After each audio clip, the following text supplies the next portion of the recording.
You had the wrong answer. Shh.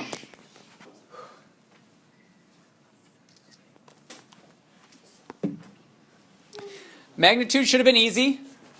Magnitude is just the square root of your x value plus the square root of, or the square root of your x value squared plus your y value squared. It's always going to be plus because you square a negative, it becomes a positive. That should have came out to square root of 40, which you can simplify down to 2 square root of 10.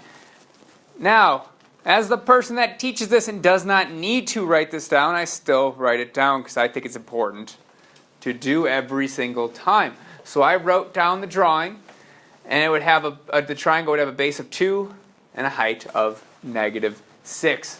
Remember, that right there, let's see if I can highlight it somehow. This angle right here is not what I'm actually looking for. That angle right there is just to help me find the actual theta, which is all the way around here. The actual theta is bigger than 270 degrees. There is only one answer up here that's above 270 degrees. So if you just drew it, you would have already had the answer without doing any work, because you would have been like, well, it's bigger than 270. There's only one up there that's bigger than 270. It must be the 288. But to actually fully get it, you would say, well, the tangent of alpha equals opposite over adjacent, which is -6/2, which just happens to always be your y value over your x value. Every single time, as long as you do it correctly. Which came out to -71.6 degrees. But once again, if you had your drawing, you'd say to yourself, well, -71.6 degrees doesn't make any sense. It needs to be this big angle. Also, it's negative. None of these answers are negative. All that negative lets you do is it's either going to be 180 minus 71.6 or it's going to be 360 minus 71.6. Well, like I said, it's bigger than 270. So all I want to do is 360 minus that little angle. So it has to be the 360 minus the 71.6 degrees. And so your answer, in fact, was A. Any questions on that?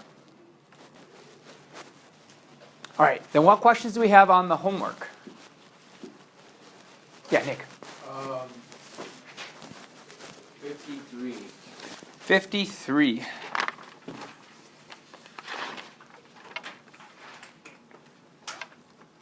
So all they're asking for is determine whether each pair of vectors is parallel, perpendicular, or neither. So you take that equation that was cosine alpha equals the dot product of your two vectors over the magnitudes being multiplied on the bottom. So mine looked like this when I did the work.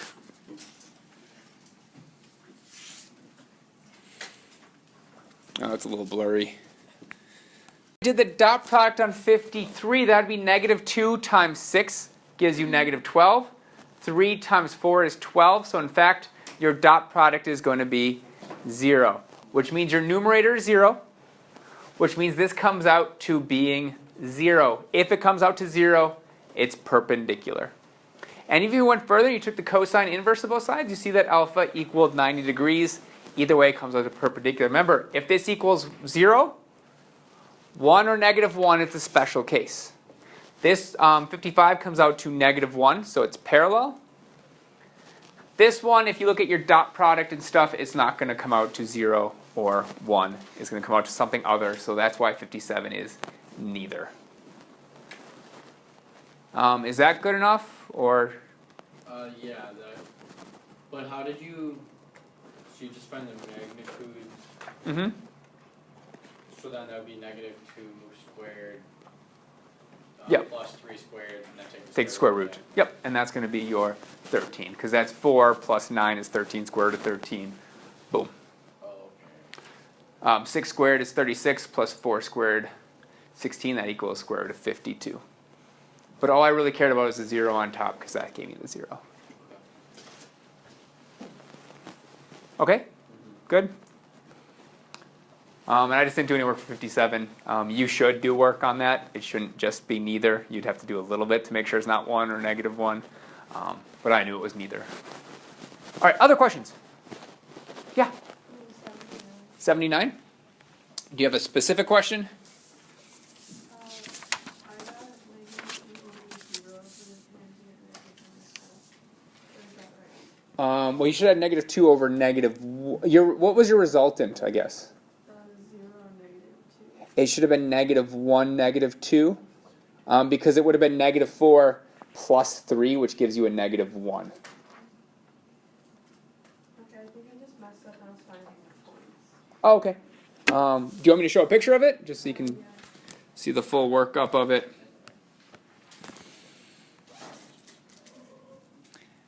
Yeah, you probably just mislabeled the negative 4 or the... So you should have had this top left point is negative 4, 4, and this bottom right one would be 3, negative 3, which would make that resultant negative 4 plus 3, negative 1, 4 plus negative 6, negative 2, and I'm sure the rest of the work was right if you didn't have questions on these other two. Other questions?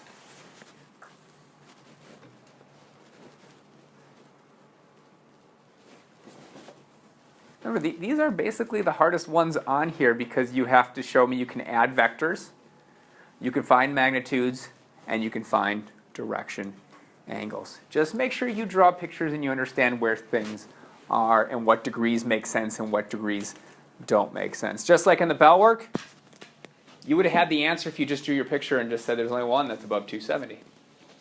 All right, if there's no further questions, then we'll just go right on to today's lesson, which is application of vectors. Now, application of vectors, well, it takes a few steps. Not super hard. If you look at the next page, that's about all the space you need for each one in your homework. We just have the room on the first one, so why not expand stuff so you can see stuff? So this first question says, 2 draft horses are pulling on a tree stump with forces of 200 pounds and 300 pounds. So we have a bigger horse and a smaller horse trying to pull out this stump. Now, if these horses were in a line, kind of like they're pulling a buggy or something like that. So if they're in a line, pulling the exact same direction, you would just say it's 500 pounds. However, the next part says that the angle between the forces is 65 degrees. So they're pulling at kind of an angle. Now, if you remember from physics, if you're pulling in 2 different angles, you lose some of those pounds that you're pulling on it. The biggest extreme to that is if they're pulling in completely different directions, they'd lose a lot of force because they're pulling against each other. So even though it's still an angle, they're not quite pulling against each other, they're still losing a little bit of momentum because they're pulling in different directions. This problem is to set up basically how much force are they actually putting on that tree going in those 2 different angles. So try to picture that. We got 2 draft horses pulling on a tree stump. One's pulling at 200, one's 300, and they're about 60 degrees, the angles between them. And in fact, we're going to go ahead and draw that picture, not with horses, not with stumps, because I'm a terrible artist. A triangle. Kind of, yeah. We're going to say maybe we got a horse pulling in this direction. And maybe we estimate about 60 degrees. Some other horse would be maybe there. And my stump is obviously that vertex right there. Well, we know that vertex is going to be 65 degrees. So from here to here is 65 degrees. We also know one of the horses is pulling at 200 pounds and the other one's at 300 pounds. So I'm just going to label, see that bottom vertex, the one that's almost horizontal? I'm going to label that one as my 200 pound one. So its magnitude is 200, which makes the other magnitude 300.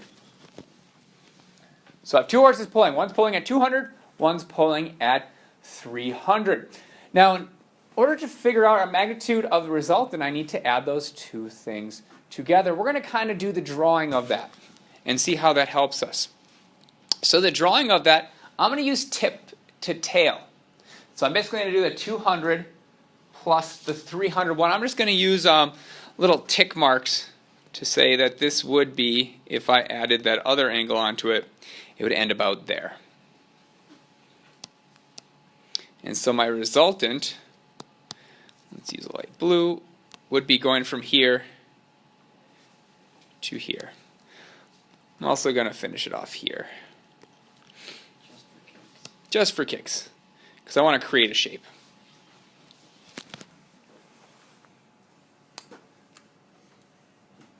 Not the best, but it'll do. It will do. Well, if we just tacked on 300 on here, that means that height of that first dashed line we did was 300. And that length of the one on top is 200. Well, this creates a very specific shape. It's a shape that sides opposite are equal, and in fact sides opposites are parallel. So this actually creates a parallelogram. We only need to care about it being a parallelogram to find one missing angle. To find one missing angle. And if you remember from parallelograms, yes? The 2 add up to 180. The 2 add up to 180. Yep. So our two angles are going to add up to 180. So this angle right here, let me do it in blue. And the opposites are equal. The opposites would be equal, but this angle right here would be 180 degrees minus 65. So this angle right here is actually 115 degrees.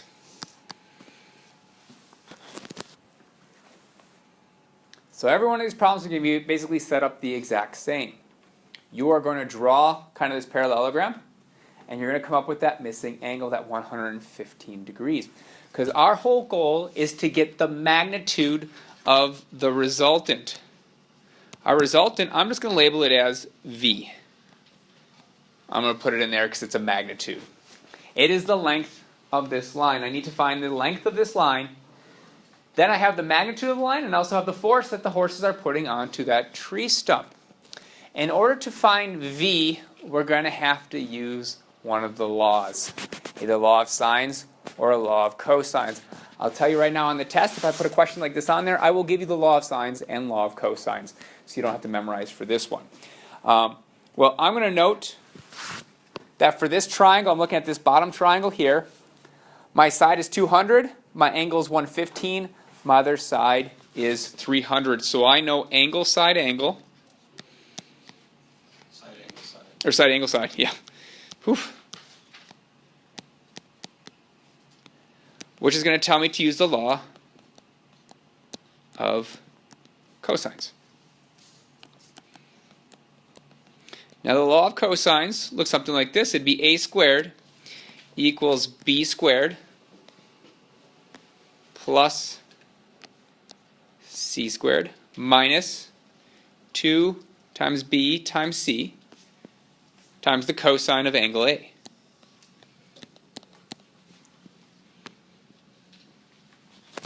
In short, the side I want equals the other two sides squared minus 2 times the other two sides, and hopefully I know the angle opposite of that missing thing. Well, if we look at V, the angle opposite is 115, and I know the other sides. That's why we would know to use the law of cosines.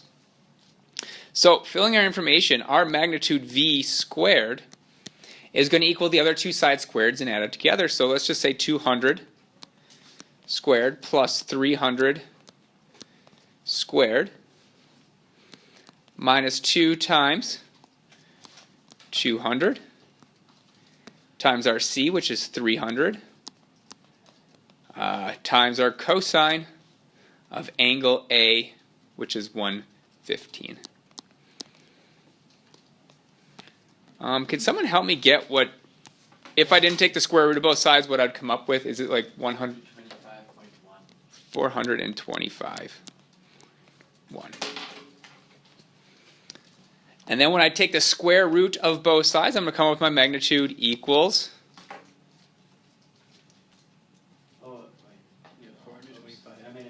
Oh, that was the actual. Gotcha. I was going to say, I thought that was a. Isn't it like 180,000? No? Just square 425.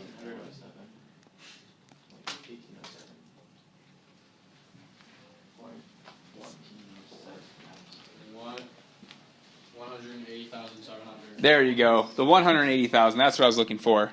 Oh, It'd be 180,714.19, which would give me my magnitude is about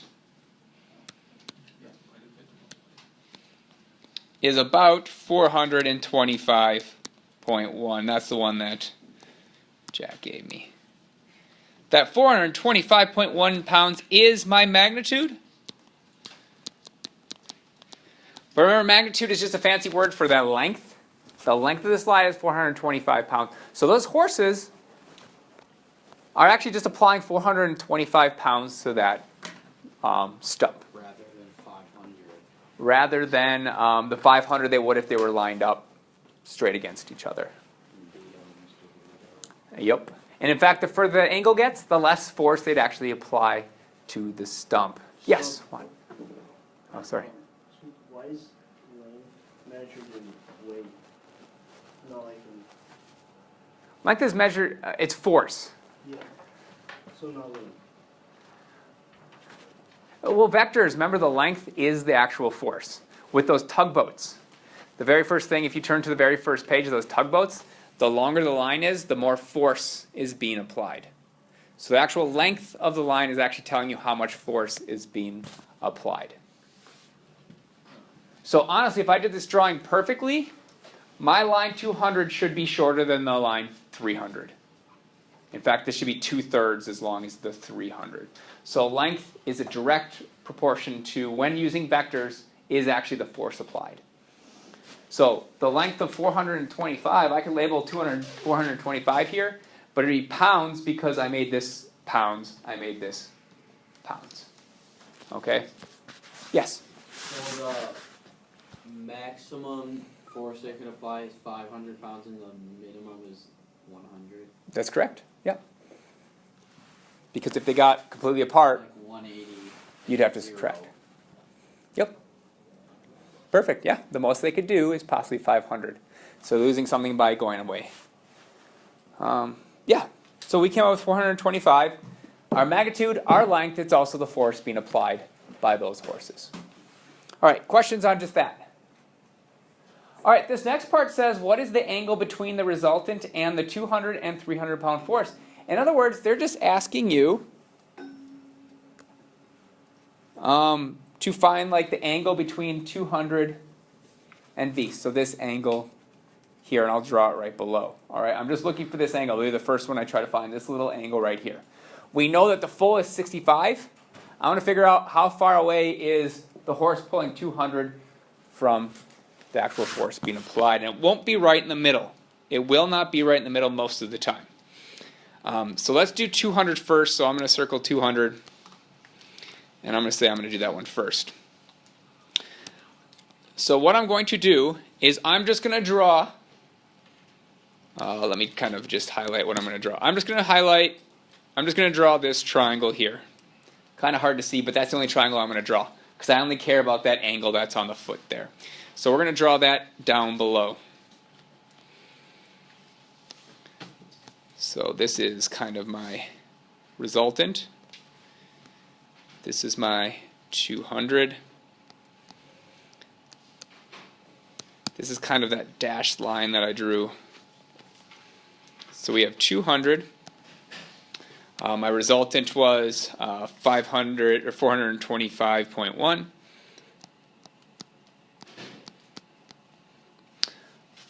This angle here was 115 degrees, and this side was 300. And I'm looking for alpha.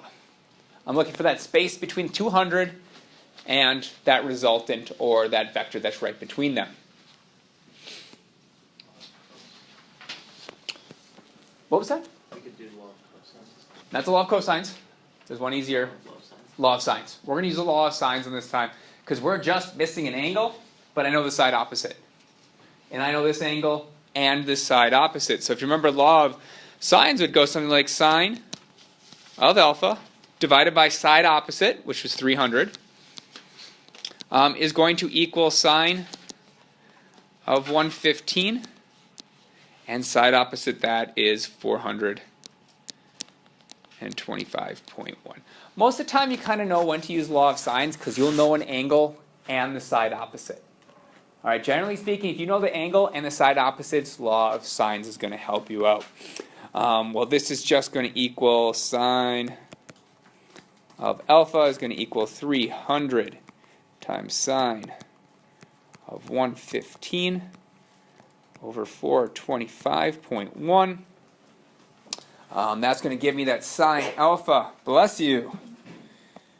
That is about, I got 0.6396.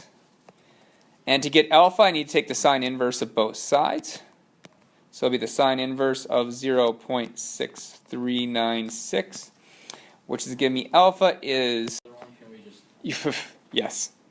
So alpha is going to be about 39.8 degrees. Yeah, if you're clever, you'd realize that we don't actually have to solve the other one because the angle between the two is 65 degrees. So let me quickly draw that the force between that 300, so that was my 300 pounder and 200 pounder is 65 degrees. I know, I was thinking that. So we're just going to go 65 degrees minus that 39.8 degrees. Let me check to make sure my answers are all correct. Yeah, 25.2 degrees. Would we have to show work? I mean, No. no. Make sure you get it right, though. Yeah, because that would be bad, because then people get 0 credit for that. Yeah, yeah. So Nick asked a great question. He said, do you really have to show work for this last one? And you really don't, because that's really just calculator work, just 65 minus, but get it right. Because if you have nothing showing me what you did, and this is like 152 degrees, then I have no idea. Then I'm like, wait, the total angle is 65, this 100, and that doesn't make any sense. Yeah, just make sure you do it right. I don't expect a ton of work on that last angle. Any questions on any step that I did? Let's see if this answer kind of makes sense in the larger concept. So this horse is pulling at 200 pounds, and this one's pulling at 300 pounds. So it's almost like the stump is leaning towards, if it was falling over, it would go more towards the 300-pound horse. Does that make sense? Mm-hmm. That the one pulling the hardest is, the force is actually going towards that one? Mm-hmm. Yeah, absolutely. So my answer makes sense in the context of the problem. It's not a bad idea to make sure your answers make sense in the context of the problem, because this is real-world stuff. If I had a horse pulling at 200 pounds and one at 300, it would actually have about 425.1 pounds. So this isn't just made up stuff for a book. This is true, 100% true, and that's all the work you need to actually come up with what force those two horses are applying. All right, any questions? All right, then your homework is just those back three. I'm going to tell you that very last one, although it's got more words, is actually the shortest of the three problems. Don't overthink it.